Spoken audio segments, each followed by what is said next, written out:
We're really delighted to welcome you here to this session today, where we're showcasing the key programme level learning messages and evidence from across the 5 A Better Start partnerships, with a focus on the role and impact of A Better Start, with the outcome area of social and emotional development. But we're also going to consider that interplay of poverty on this area of child development. But firstly, let's introduce ourselves. My name is Melanie Farman and I'm a development manager from the Blackpool Better Start Partnership. And I'm here today with a number of my colleagues. So over to you, Helen. Thanks, Melanie. Hi everyone, I'm Helen Vincent. I'm a family therapist and a clinical lead for Little Minds Matter, the infant mental health service in Bradford, as part of the Better Start Bradford partnership. Over to you, Emily. Hi everyone, my name's Emily Hamblin. I work for Lambeth Early Action Partnership, or LEAP. I'm a public health officer leading on our social and emotional development strand. Over to you, Amy. Good morning, everyone. My name's Amy MacDonald. I work for Small Steps, Big Changes in Nottingham and lead on evaluation and learning. Back to you, Melanie. Thanks, everyone. So, A Better Start aims to create approaches, relationships and services that better support people and communities to thrive, with the ambition to ensure care and support that has a whole family approach, as ultimately then the children benefit. This is of import in this outcome area of children's social and emotional development because it's understood to be dependent on parents' well-being, both before and after birth. The evidence is clear that the building blocks for good lifelong physical and emotional health are laid from conception to age 2, with the World Health Organization in 2018 identifying that responsive caregiving is the most important factor to enabling children to survive and thrive, so that investment and support in those early months and years is really key. So let's set the scene by thinking about and considering some of the wider context in this topic area. So on the slides here, you can see the first 2 points are from the findings, emerging findings from the A Better Start evaluation that's ongoing at the moment. And this suggests that social and emotional development is a building block for all the other child level outcomes, so without which gaps in social inequalities would not be reduced. So, for example, communication and language is understood as dependent on social and emotional development, and that poverty and deprivation are known to be barriers to achieving social and emotional developmental outcomes. So we know that living in poverty can impact on how parents care and support their children. So, for example, lack of access to quality housing and services is considered a key reason why parents may be less likely to have opportunity to access the appropriate services or provisions, compared to parents who did not face similar housing-related challenges.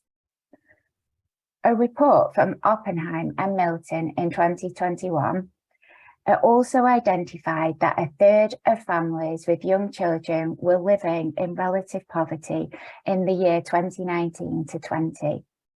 And furthermore, a recent study by Tracy et al. 2022 has shown that there was an increase in the prevalence of development delays in children since the COVID-19 pandemic, which disproportionately affected children in the most deprived areas. So, for example, it is estimated that 2 in 5 children are not meeting expected levels of development at ages 4 to 5. So this statistic represents children meeting good development levels across all of the 5 learning areas.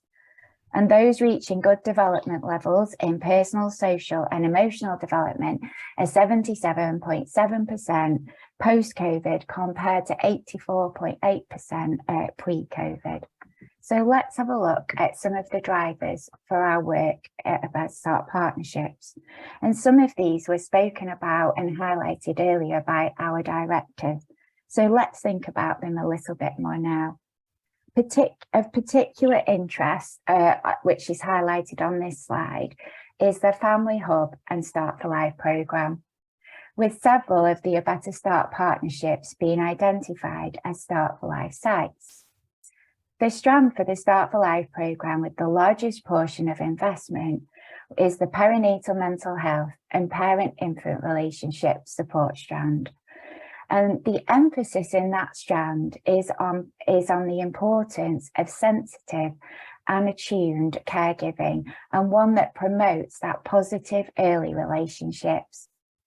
So this drive to increase awareness of the crucial importance of early childhood is also being taken forward by the Royal Foundation, with the Princess of Wales launching her Shaping Us campaign that we spoke about earlier, which is this public awareness raising on this topic area. So both the Start for Life programme and the Health and Social Care Bill place emphasis on promoting more joined up and integrated working. And all the Better Start partnerships can really provide good practice examples and benefits for families and the workforce of such joined up working, and enabling that shared understanding between families and the workforce.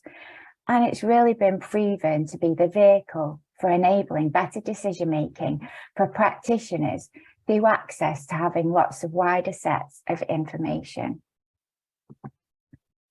So what are some of our programmes and approaches?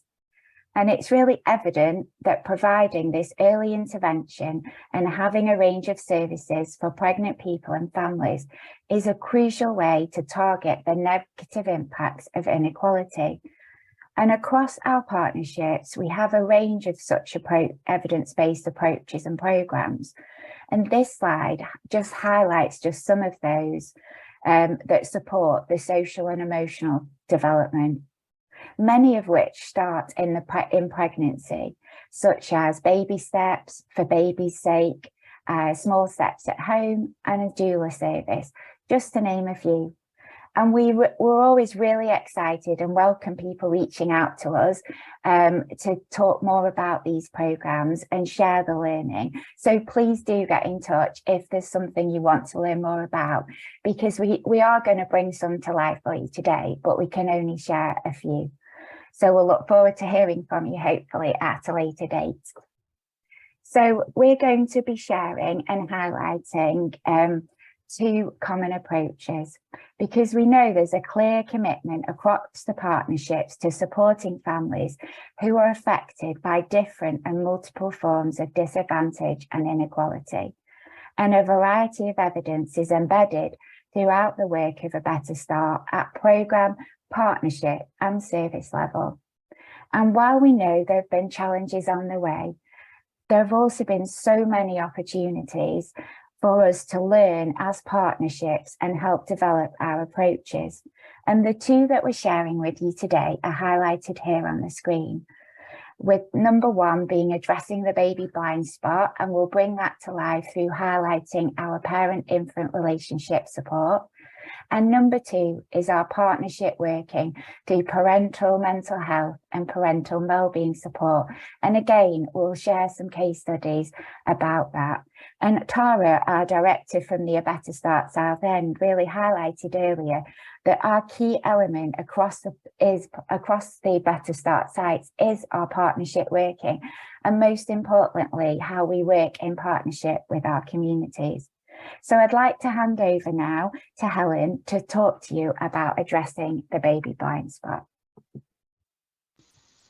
Thanks, Melanie. Knowing that we have a mixed audience here with us today, and there being a large variation in knowledge and experience around infant mental health and parent-infant relationships, we thought it'd be a really good opportunity to address the baby blind spot here and now by shedding light on it and exploring the baby blind spot together.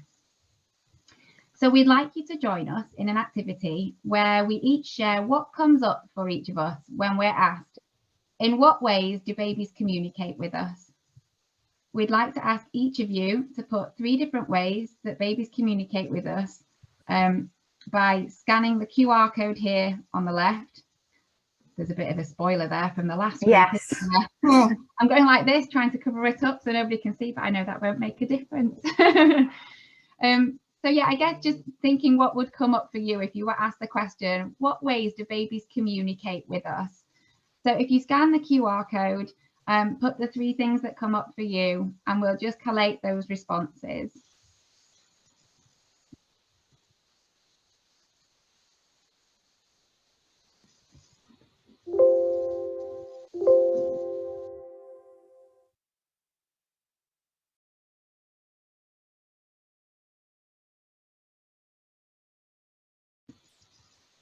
Okay, feel free to keep adding yours while I continue to talk.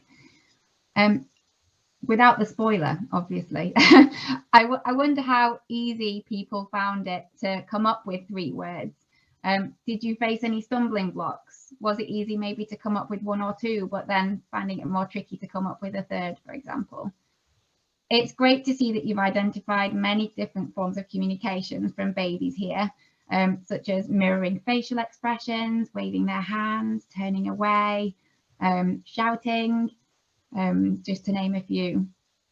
I wonder if we were to ask this question to a wider population than one that's very interested, committed and invested in improving outcomes in the early years, I wonder what questions, what comments they might have come up with. I think it would be a fair guess that there would have been a large majority of crying and eye contact appearing on the word cloud, and maybe limited alternatives. This would be illustrative of the dominant narrative that exists around babies. Let's consider one of the instances where babies are communicating distress to us, which may result in a baby crying and may be representative of babies signaling a crisis. Let's consider how we might notice that crisis being signaled by someone from another client group, such as an adolescent. Examples such as self-harming, absconding, school refusal are the things that might come to mind. What would be the response in this situation from professionals, from caregivers, from society? What is it about babies that makes their communication easy to miss or ignore or misinterpret? When we use the term baby blind spot, we're referring to babies oftentimes going unnoticed, not included, or actively excluded at times. This is sadly the case for lots of babies in relation to professional networks around them, their families, and social systems there to support them, and actually within our society as a whole. We hope that by shedding a light on this baby blind spot, we can encourage and support people to notice babies, think about their needs, and understand why the first 1001 days of a baby's life from the point of conception are so critical. We're going to speak with you about the baby blind spot and how this influences and impacts on the work across the A Better Start partnerships around parent-infant relationships.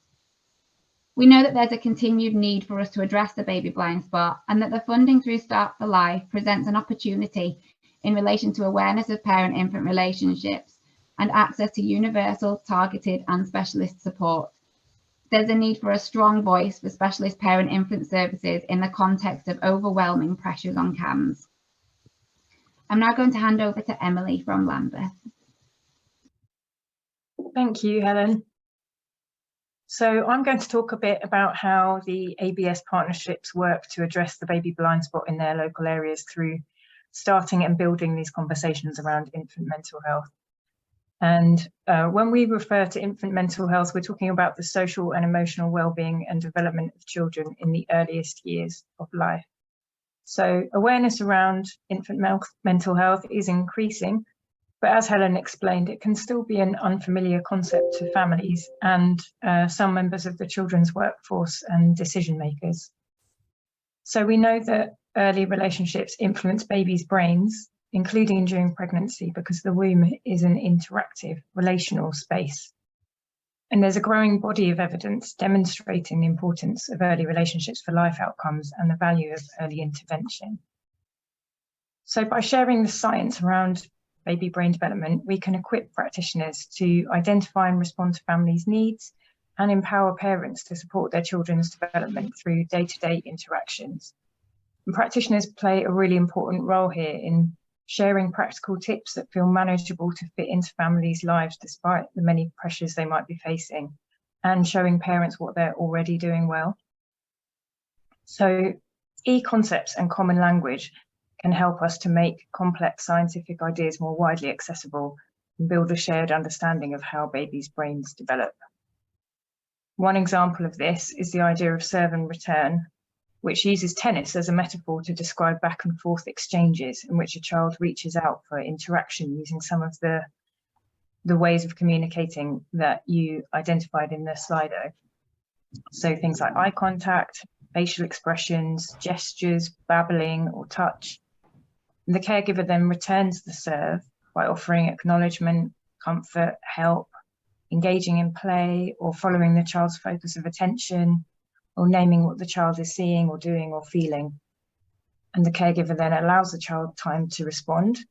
The two take turns, and these exchanges help to build neural connections, which are the foundations of children's social skills and emotional health, as well as their communication and language development. So on the next slide, we can see an example of how Blackpool Better Start Partnership works to share this science, which Claire Law touched on in the panel session this morning. Blackpool's using brain story certification from the Alberta Family Wellness Initiative in its efforts to develop a trauma-informed workforce. This is an online programme with 19 modules, which covers the science of brain development and its importance for lifelong health. And in Blackpool, over 1,450 people across the early years workforce have registered. This is more registrations than from any other area of the UK. Excuse me. As you can see from this map, in fact, 68% of those completing brain story certification in England have been from the Blackpool workforce. And the brain story certification is used as part of a broader package, which also includes other resources and bespoke sessions for individual services. It's delivered by dedicated trainers, and senior leadership in Blackpool is committed to supporting the local workforce to take part. So these aspects have been key to Blackpool's success in establishing a shared understanding and language around infant mental health. Next, we're going to play a short film in which you'll see members of the Parent and Infant Relationship Service, or PAIRS, team in Lambeth, talking about their work with other agencies and practitioners.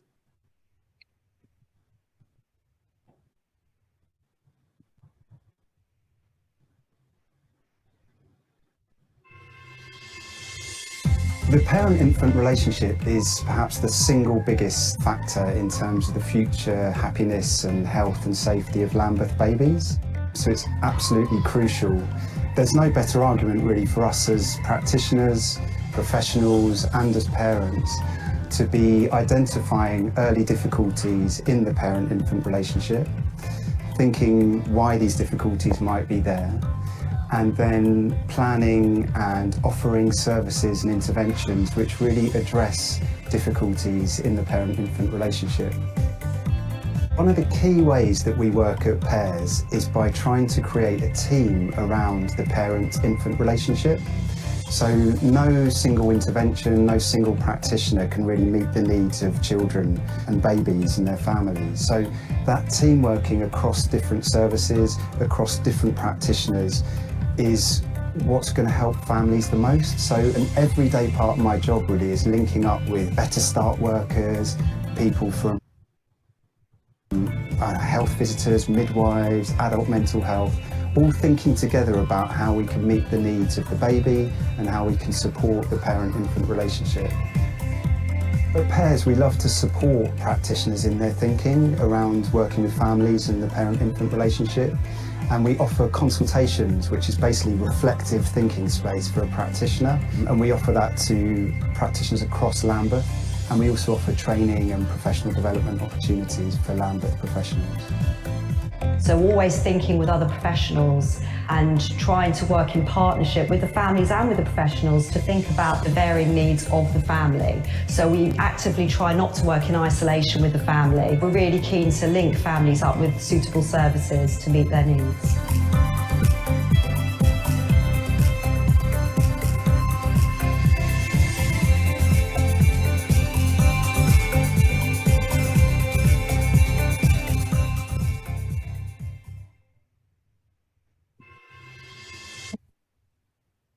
Thank you.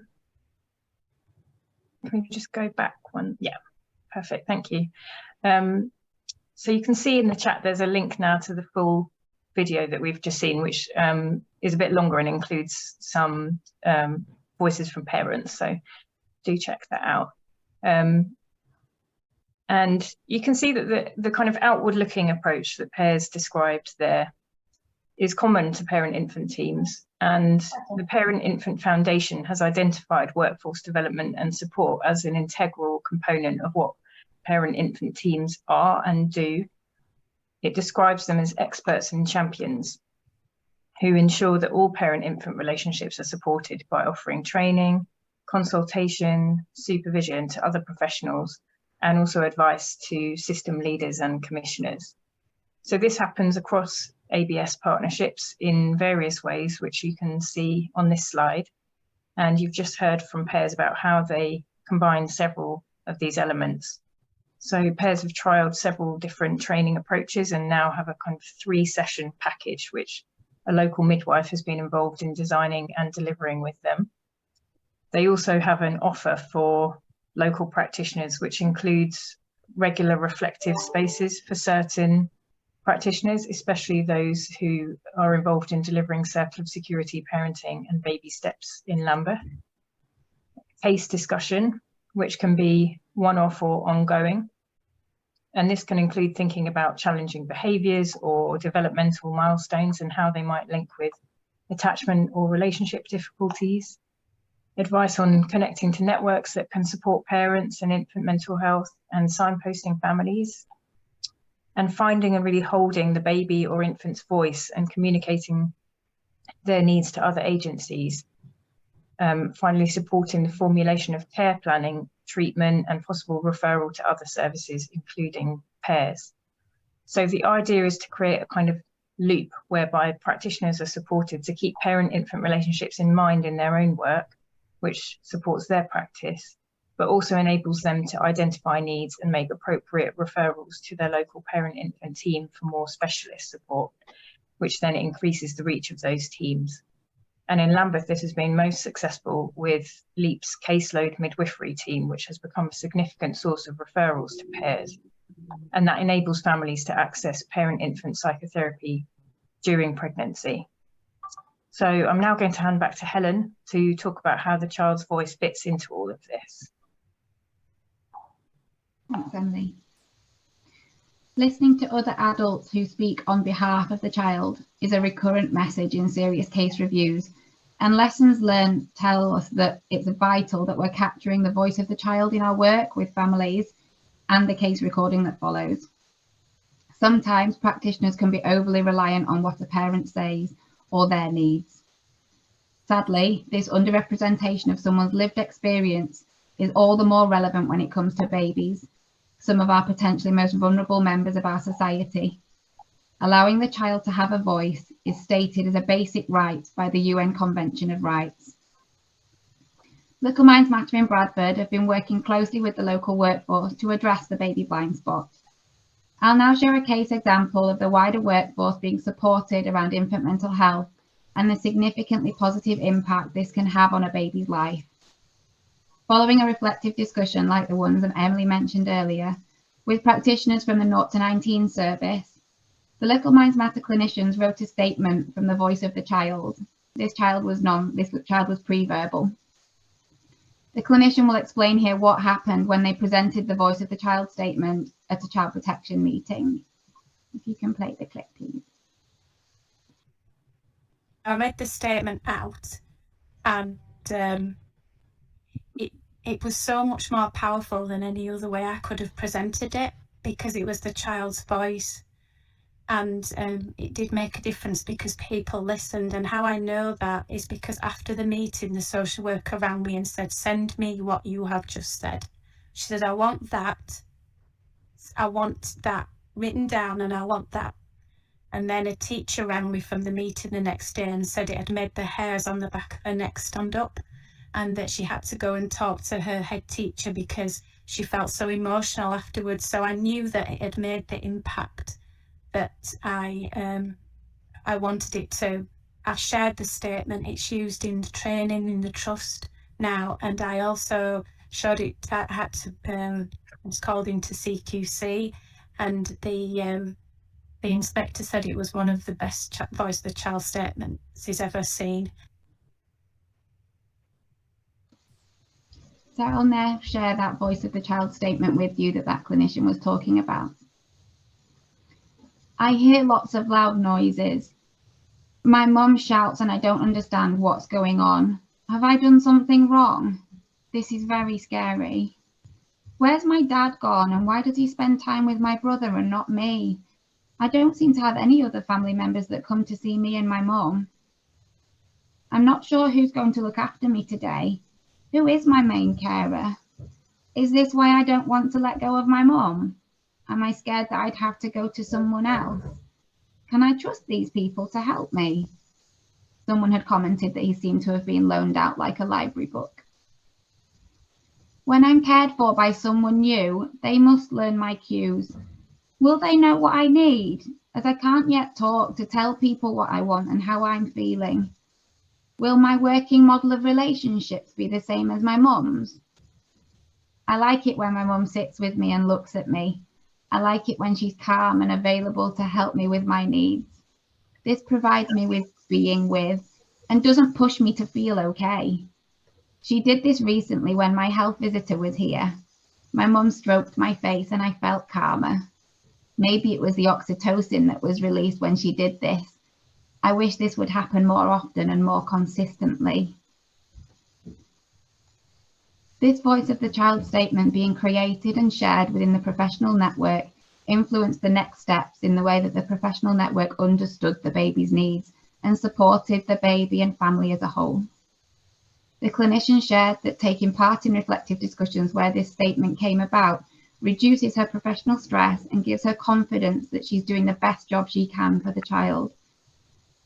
As well as being fed back to the Care Quality Commission, this case is being used as an example of good practice in a thematic review into children who've suffered physical harm. Highlighting the baby blind spot for this baby was crucial and will be used to safeguard and support the social and emotional development of many babies to come. Babies exist in the context of the relationships they're in. They're wholly dependent on these relationships for their survival. These primary relationships are as important to a baby as the oxygen they breathe, and they cannot survive without these relationships being responsive, reciprocal, and nurturing. That's why it's so important that we're able to understand a family's needs and offer evidence-based support in a way that they can access, such as in the home setting, with the support of an interpreter or a flexible time to ensure the support is accessible to the key people in the baby's life. This support needs to be at the earliest possibility and can be anywhere from preventative and early intervention support to targeted and specialist level therapeutic support. We work on the ground directly in the communities that we're there to support, tackling inequalities and overcoming barriers to ensure that babies are prioritised. All our Better Start sites work closely with partner organisations to ensure well-considered, clear and seamless support for families who we work with babies always being held at the centre of the thinking. If we think back to our earlier activity around what babies need, thinking about community engagement is also really important.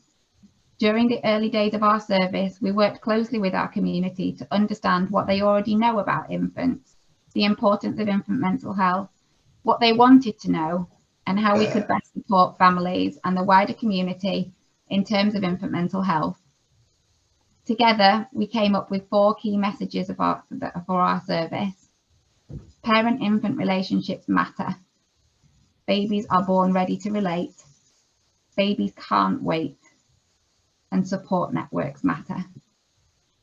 If we're able to hold these things in mind and help others to do the same, we hope that babies will very much be held in mind and even in the spotlight that they deserve, as opposed to there being a baby blind spot. We'll now share with you an example of this from the Little Minds Matter social media campaign as part of our community engagement work entitled Moments That Matter, which was what Alex Spragg mentioned earlier on. The Moments That Matter campaign was designed and developed along with local families in Bradford and shares some of the understanding that we have about the importance of relating to and engaging with babies. We developed this campaign for use through social media and digital platforms to connect with families who might not otherwise reach or who may not hear our key messages. The campaign went live during the challenging times of the pandemic, where families were facing increased isolation and limited contact with services and wider support. This in particular was sadly a time where many babies were in this ever-increasing blind spot. They became even more easy to miss and therefore more likely to be forgotten. We're addressing and aiming to overcome the baby blind spot in collaboration with our local community who we serve. Let's watch the video.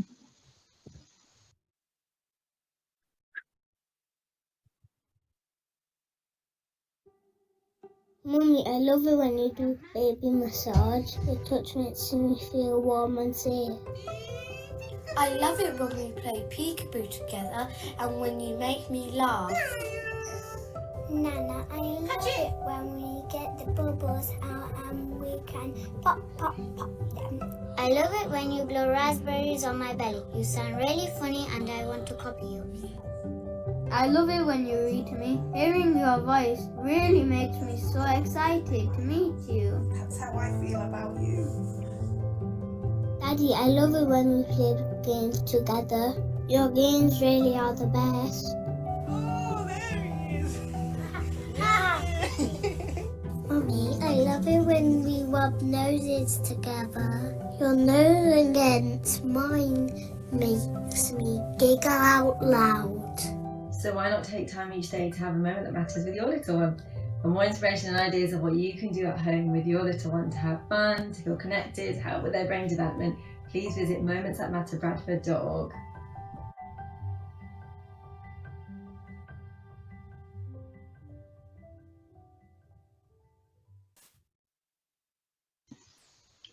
So the link to the campaign is in the chat if people want to have a look at this at some point.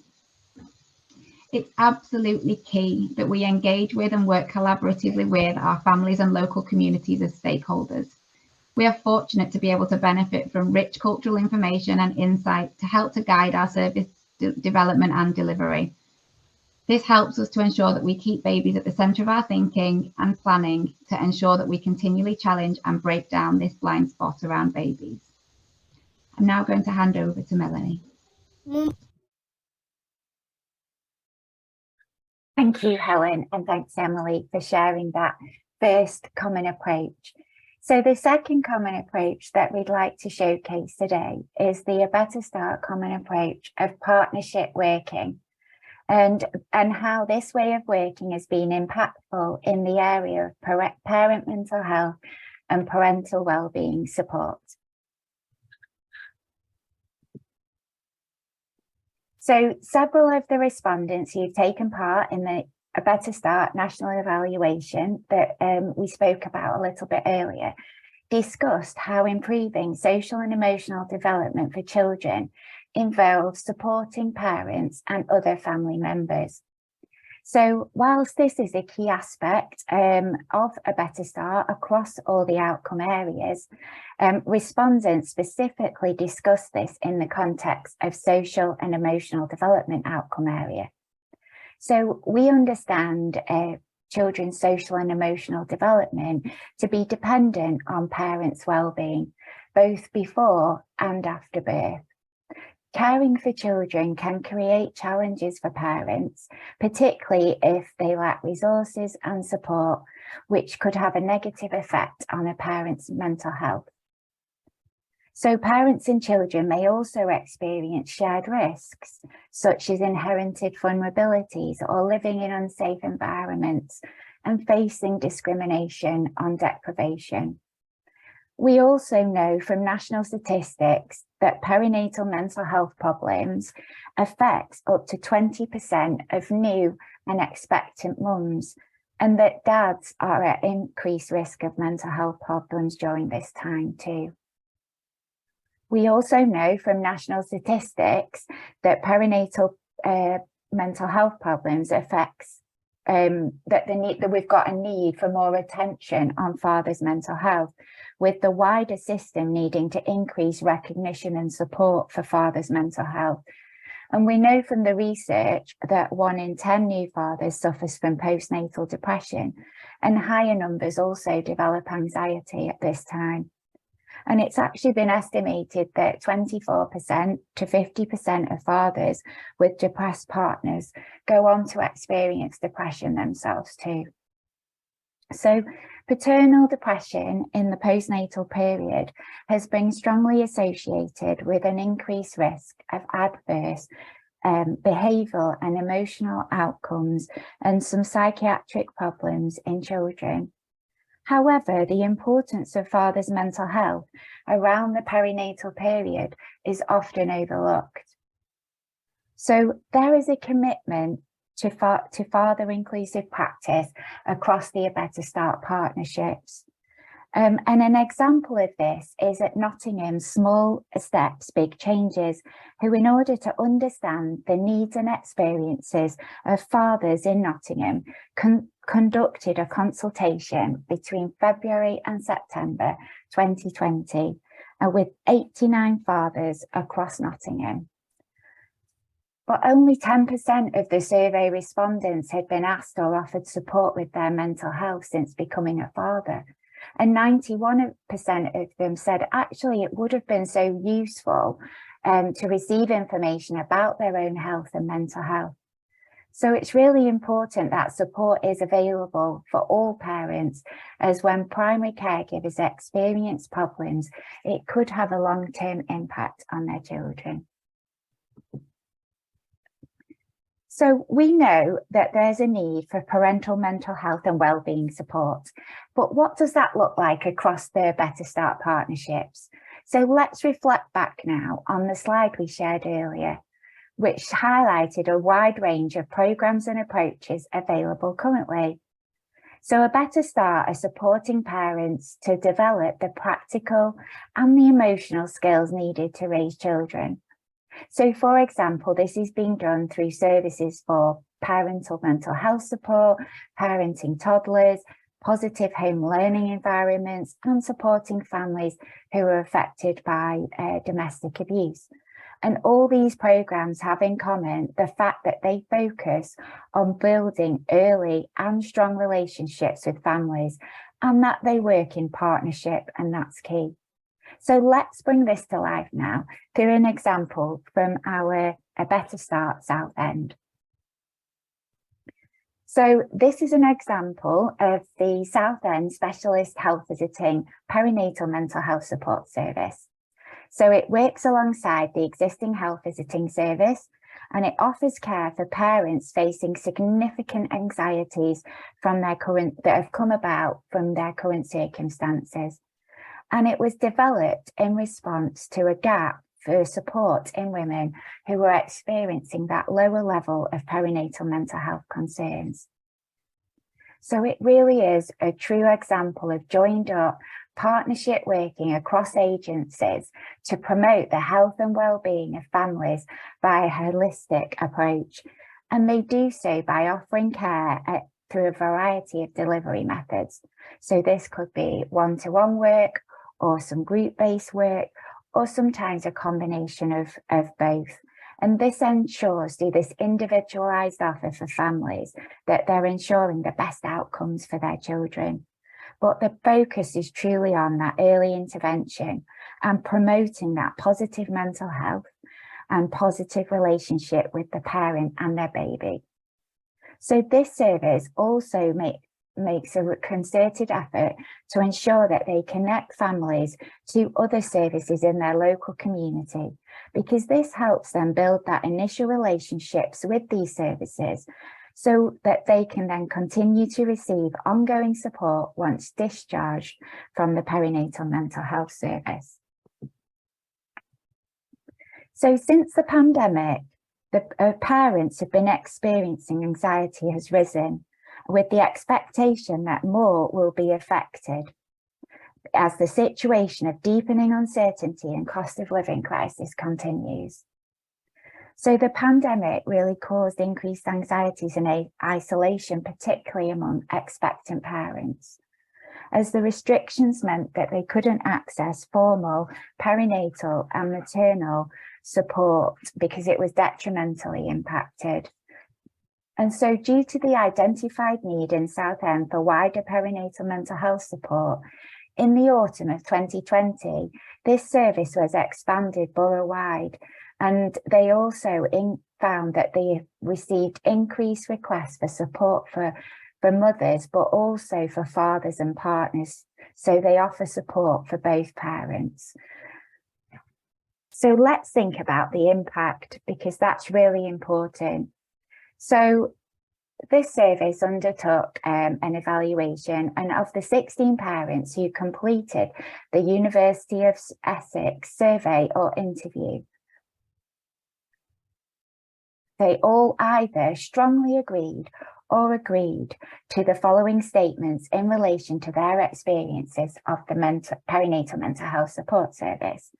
And you can see some of the things that they shared on the slide here. So they felt better equipped to cope with their thoughts and feelings. They felt less stressed or anxious. They felt more confident in observing and interacting with their baby. They felt that their knowledge and understanding of adjustment to parenthood had changed, and they felt they were better able to use coping strategies. And also they felt that a case study from the service reported on the impact of the service on a client's life. And the outcomes and benefits that this mum shared were that she felt it had improved her parent-infant relationship, it had increased her confidence as a parent, it improved her understanding of the roots of her mental health distress. And she said it also helped her apply past skills that she had learned in cognitive behavioural therapy, and apply it in this perinatal period. And she said it also helped to build an ongoing relationship with the specialist perinatal mental health team that she was then transitioned to. So I'm now going to hand over to Amy, who's going to bring together this workshop and share the key messages and a call to action. Thank you, Melanie. What we've just heard as evidence of impact from Southend Perinatal Mental Health Service is an early intervention, family-centred approach to supporting good social and emotional development in babies and young children. The key impacts demonstrated on the previous slides are the foundations of building a strong parent and infant relationship and enabling responsive parenting, which all ABS sites are working towards. The foundations of good social and emotional development begins in pregnancy and continues through the first years of life. We need to be actively conscious of the baby blind spot in all the work that we do, ensuring that the needs of babies are considered. We have presented examples of how providing parental support enables a positive early relationship. Parents will have different support needs at different times, and the system needs to be responsive to this. Greater benefits come from working in partnership with parents and across agencies to increase parent capacity and capability. A well-trained workforce is key. We've provided examples of workforce training approaches and the importance of having a shared language around how babies' brains develop. Having dedicated staff supporting training is beneficial. Our final slide is really a call to action for everybody in the audience today, whether it be policymakers, practitioners, or parents.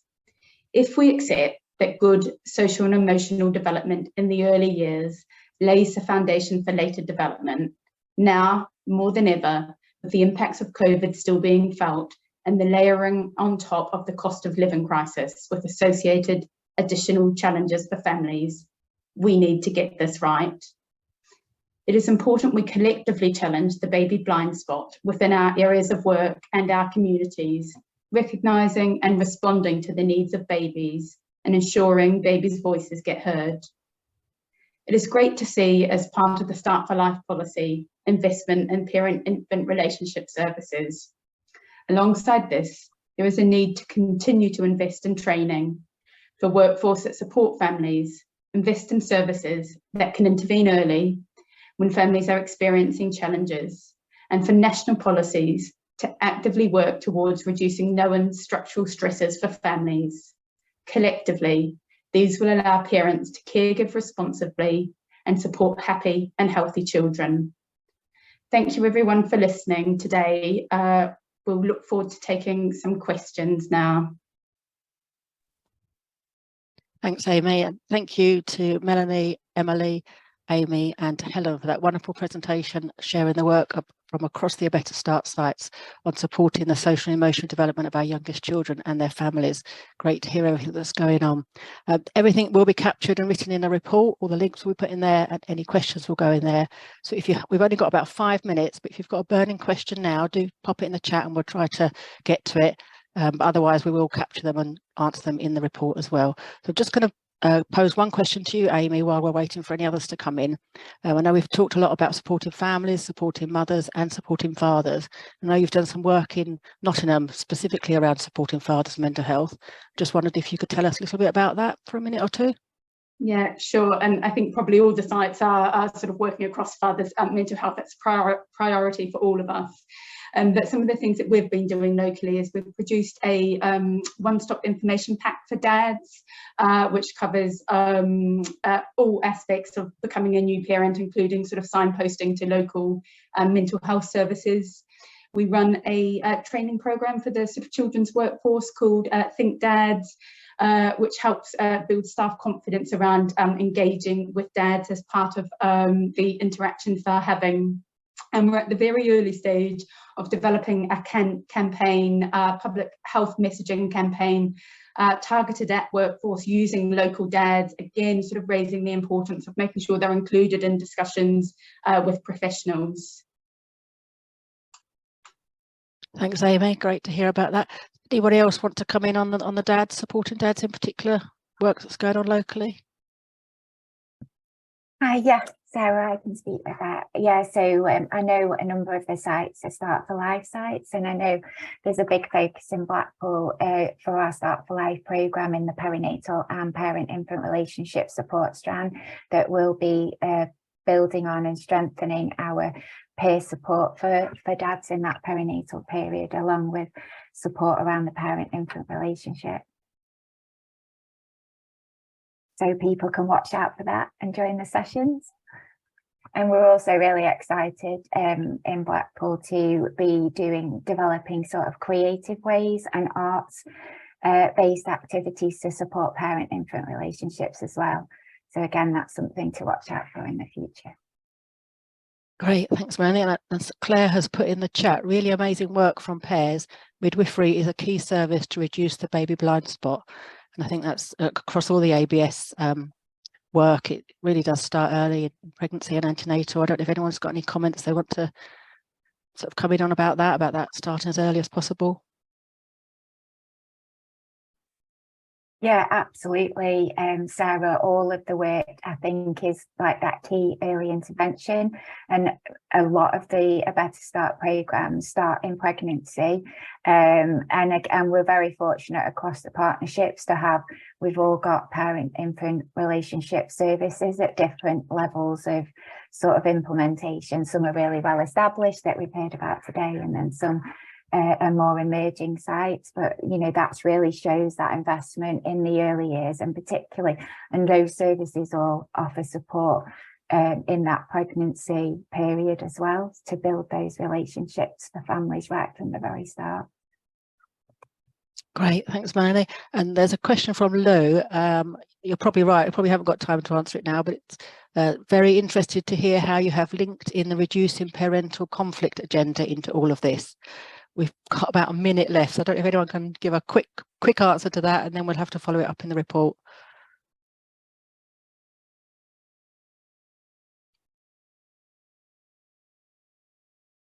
Yeah, I think that's one for that we can come back to and give a fuller answer to. No problem. We'll make sure that's sort of included some info about that in the report when it comes out. Anything further that anybody, just scrolling on the chat, I don't think there's any further questions or messages in there.